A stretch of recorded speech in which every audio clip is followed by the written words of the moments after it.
Hi, എൻ്റെ പേര് ജീവൻ. ഈ വീഡിയോ ആര് കണ്ടില്ലെങ്കിലും മിസ്റ്റർ വേടൻ കാണണം എന്നാണ് എൻ്റെ ആഗ്രഹം. ഇന്ന് സമൂഹത്തിൽ തുല്യത എന്ന വിഷയത്തിൽ ഇത്രയധികം ഇൻഫ്ലുവൻസ് ആയിക്കൊണ്ട് ആളുകളെ ഇളക്കി മറിച്ചുകൊണ്ട് മുന്നോട്ട് പോയിക്കൊണ്ടിരിക്കുന്ന ഒരു വ്യക്തിയാണ് അദ്ദേഹം. എവിടെയൊക്കെയോ ചില അസൂയകളൊക്കെ ഉണ്ട് കേട്ടോ അദ്ദേഹത്തിൻ്റെ ജനസമ്മതിയിൽ. എന്നതിനപ്പുറം അദ്ദേഹം സമൂഹത്തിന് വേണ്ടി ചെയ്തുകൊണ്ടിരിക്കുന്ന ഈ കാര്യങ്ങളെപ്പറ്റി ഓർക്കുമ്പം അഭിമാനവുമുണ്ട് ഒരു മലയാളി എന്ന നിലയിൽ. അതുകൊണ്ട് തന്നെ അദ്ദേഹത്തോടാണ് ഈ വാക്ക്. നമുക്ക് 3 തരത്തിലുള്ള ഈക്വാലിറ്റിയാണ് ഉള്ളത്: social equality, political equality, economical equality. ഇതിൽ സോഷ്യൽ ഈക്വാലിറ്റി എന്ന് പറയുന്നത് ഞാനും പിണറായി വിജയൻ സാറും മോദിജിയും ഒരേ വിലയിൽ അല്ലെങ്കിൽ ഒരേ സ്റ്റാൻഡേർഡിലുള്ള ഒരാളായിട്ട് നമ്മുടെ സമൂഹം അംഗീകരിക്കുക. നമുക്കതൊരിക്കലും നടക്കില്ല. അടുത്ത് എക്കണോമിക്കൽ ഇക്വാലിറ്റിയാണ്. എനിക്കും അനിൽ അംബാനി സാറിനും അല്ലെങ്കിൽ യൂസഫ് സാറിനും അടക്കം ഇങ്ങനെ കേരളത്തിലുള്ള ഇന്ത്യയിലുള്ള എല്ലാ പണക്കാർക്കും ഒരേ സാമ്പത്തിക നില, അത് നമ്മളെക്കൊണ്ട് സാധിക്കില്ല. പിന്നെയുള്ളതെന്ന് പറയുന്നത് നമ്മുടെ പൊളിറ്റിക്കൽ ഈക്വാലിറ്റിയാണ്. നമുക്കതുണ്ട്, പൊളിറ്റിക്കൽ ഈക്വാലിറ്റി ഉണ്ട്. എന്താണ് പൊളിറ്റിക്കൽ ഈക്വാലിറ്റി എന്നും കൂടി പറയാം.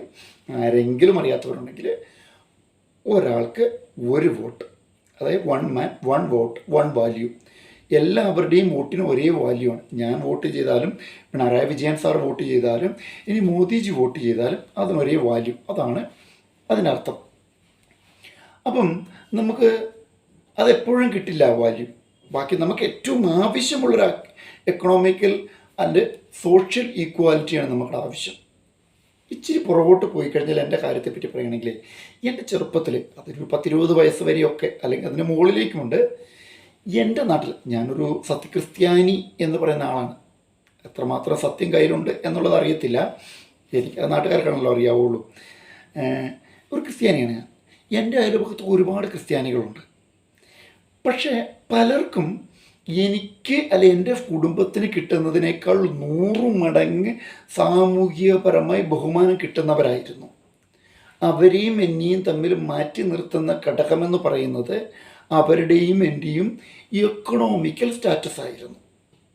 ഈ സാമ്പത്തികം, ഒരേ ജാതിയിൽപ്പെട്ടവർ. എനിക്കൊരുപാട് സുഹൃത്തുക്കളുണ്ടായിരുന്നു. എൻ്റെ സുഹൃത്തുക്കളിൽ ആരും സാമ്പത്തികമായിട്ട് ഒരുപാട് മുകളിൽ നിൽക്കുന്നവരായിരുന്നില്ല. ഇപ്പം എൻ്റെ ചുറ്റും ഒരുപാട് മുസ്ലിംസ് ഉണ്ട്. അതിൽ വളരെ പാവപ്പെട്ട മുസ്ലിംസ് ഉണ്ട്. ഇതേ പാവങ്ങളുടെ അവരുടെ പപ്പയും മമ്മിയൊക്കെ ഈ പണക്കാരുടെ വീട്ടിൽ പണിക്ക് പോകുന്ന മുസ്ലിംസും ഉണ്ട്. അവിടെ ഈ പണക്കാരായിട്ടുള്ള മുസ്ലിംസിന് നല്ല വാല്യൂ ആണ്.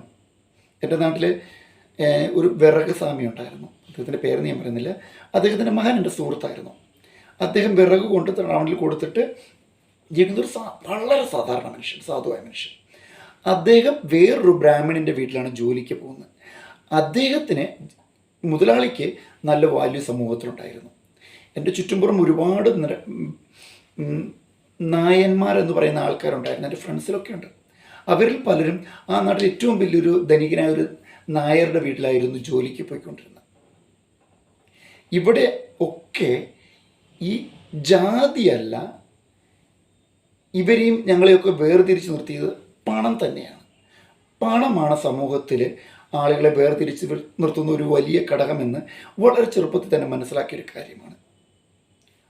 എൻ്റെ ആ പല സുഹൃത്തുക്കളും ഇന്ന് വളരെ നല്ല നിലയിലാണ്. വളരെ സാധാരണക്കാരും പാവപ്പെട്ടവരുമായിരുന്നവരെ ഇന്ന് വളരെ നല്ല നിലയിലാണ്. അതിന് സാമ്പത്തികമായും അല്ലെങ്കിൽ സാമൂഹികപരമായും അവർ നല്ലൊരു റെസ്പെക്റ്റ് കിട്ടുന്ന ലെവലിൽ ജീവിക്കുന്നവരാണ്. ഇതിനൊക്കെ അവരെ അനുവദിപ്പിച്ചത് 2 ഘടകങ്ങളാണ്. 1 അവരുടെ വിദ്യാഭ്യാസവും, 2 അവരുടെ സാമ്പത്തിക ഭദ്രതയും. അതുകൊണ്ട് തന്നെ എനിക്ക് വേടനോട് റിക്വസ്റ്റ് ചെയ്യാനുള്ളത്, നിങ്ങളുടെ സമുദായത്തിൻ്റെ ഉന്നമനം, അത് ഏത് കാസ്റ്റോ ആട്ടെ, എല്ലാവർക്കും വേണ്ടിയും കൂടി ഞാൻ പറയുന്നത്, ആ സമുദായത്തിൻ്റെ ഡെവലപ്മെൻറ്റോ ഇതൊന്നും അല്ല നിങ്ങൾ ചിന്തിക്കേണ്ടത്. താങ്കൾക്ക് ഇത്രയധികം ജനസമ്മതി ഉള്ളതുകൊണ്ട് താങ്കൾ ചെയ്യേണ്ടത്, നിങ്ങളുടെ വാക്ക് കേൾക്കുന്ന ഓരോ കുട്ടിയോടും, ഇന്നത്തെ തലമുറയോട് നിങ്ങൾ പറയേണ്ടത്, നന്നായി പഠിക്കുക, നല്ല ജോലിയും നല്ല സാമ്പത്തിക ഭദ്രതയും നേടുക. നല്ല സാമ്പത്തിക ഭദ്രത നേടിക്കഴിയുമ്പോൾ നിങ്ങൾക്ക് സമൂഹത്തിൽ നല്ല വിലയുണ്ടാകും. നിങ്ങൾ ആരെയും തമ്പുരാനെന്ന് വിളിക്കേണ്ടി വരില്ല. ഡോക്ടർ BR അംബേദ്കർ ആണെങ്കിൽ പോലും അദ്ദേഹം ആ ഒരു ലെവലിൽ എത്തിയത് കൊണ്ടാണ്, ആ ഒരു കാസ്റ്റിൽ ആണെങ്കിൽ പോലും അദ്ദേഹത്തിന് വിലയുണ്ടായത്. വിദ്യാഭ്യാസം വലിയൊരു ഘടകം തന്നെയാണ്. സാമ്പത്തികമായ അടിത്തറയാണ് ഏറ്റവും വലിയ ഘടകം. അപ്പം ആളുകളെ അവരുടെ ജാതി പറഞ്ഞ്, ഞാൻ ഈ ജാതി, നീ ആ ജാതി, മറ്റ് ജാതി എന്ന് പറഞ്ഞ് തമ്മിലടിപ്പിക്കാതെ, തമ്മിൽ ഈർഷ്യ ഉണ്ടാക്കാതെ, ആളുകൾക്കിടയിൽ സ്നേഹവും സാഹോദര്യവും നിലനിർത്തുന്നതിനോടൊപ്പം തന്നെ സ്വന്തമായി പഠിച്ചും സമ്പാദിച്ചും അവനവൻ്റെ നില വർദ്ധിപ്പിക്കുക എന്നുള്ളതാണ് നമ്മൾ ചെയ്യേണ്ട ഒരു കാര്യം. ഞാൻ ഇന്ന് പല സംസ്ഥാനങ്ങളിലായിട്ട് ഓടി നടന്ന് ടീച്ചേഴ്സിനും സ്റ്റുഡൻസിനും ക്ലാസ് എടുക്കുന്ന ഒരാളാണ്. ഈ വിഷയങ്ങളൊക്കെ സംസാരിക്കാറുണ്ട്. അവിടെയൊക്കെ സാമ്പത്തികമായിട്ട് വളരെ താഴ്ന്നു നിൽക്കുന്ന സ്റ്റുഡൻസിനോട് ഞാൻ പറയുന്നത്, നിങ്ങളുടെ വില നിങ്ങൾ വർദ്ധിപ്പിക്കാനായിട്ട് നിങ്ങൾ നിങ്ങളുടെ വിദ്യാഭ്യാസത്തിൽ ശ്രമിക്കുകയും അതിനോടൊപ്പം തന്നെ സാമ്പത്തികമായൊരു ഭദ്രത നിങ്ങൾ ഉണ്ടാക്കിയെടുക്കുകയും ചെയ്യുമ്പോൾ ബഹുമാനവും മറ്റുള്ളവരുടെ ആദരവും സ്നേഹവും നിങ്ങളിലേക്ക് എത്തിച്ചേരും. മനസ്സിലായോ? അപ്പം നമ്മളുടെ ഒന്നും പ്രശ്നം നമ്മളുടെ ജാതിയല്ല.